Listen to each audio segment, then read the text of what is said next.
Il ne faut pas avoir peur. Bonsoir à tous, vous êtes sur Géopolitique Profonde, la chaîne qui est là pour remplacer les médias subventionnés.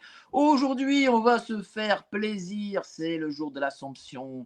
Gloire à Marie. Donc, on va taper sur la République des Lumières, comme évidemment Apolline de Malherbe ne le fera jamais. Elle aime trop la République. Elle lui doit tout. Elle est à BFM grâce à Voltaire et Rousseau. Elle ne sera jamais tombée dans l'eau à cause de Rousseau. Et donc, du coup, elle n'en parlera pas. On le fera à sa place. Et aujourd'hui, je reçois François-Xavier Consoli pour en parler, auteur de l'excellentissime livre La République contre la France, aux éditions du Verbeau de notre ami Sylvain Durin, que l'on salue bien entendu et que nous aimons beaucoup ici. D'ailleurs, je crois qu'il est venu la semaine dernière chez Géopolitique Profonde.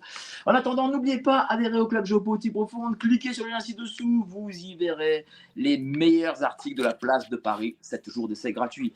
Alors, cher François, là, un 15 août, on est obligé de faire cette émission, c'est obligatoire.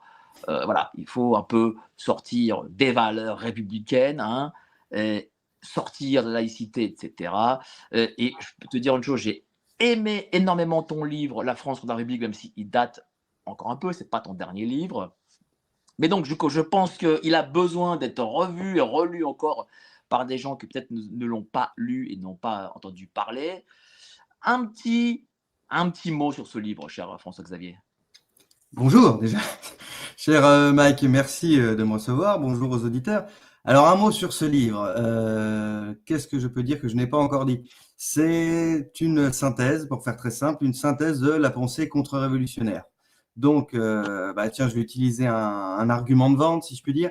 Si on ne veut pas, et surtout si on n'a pas le temps de lire les contre-révolutionnaires, parce qu'il y en a beaucoup, il y a Burke, il y a Bonald, il y a De Maistre, il y a Donoso Cortés, etc., il y en a plein.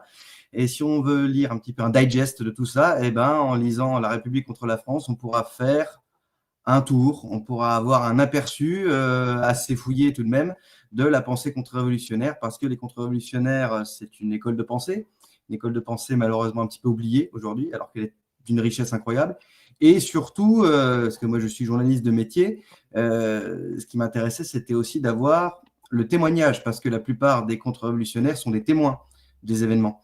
Du 14 juillet, de toute la révolution qui va suivre, et puis pour d'autres, un peu plus tard, comme Donoso Cortés, des effets de la Révolution française, notamment en Espagne, puisque lui était espagnol.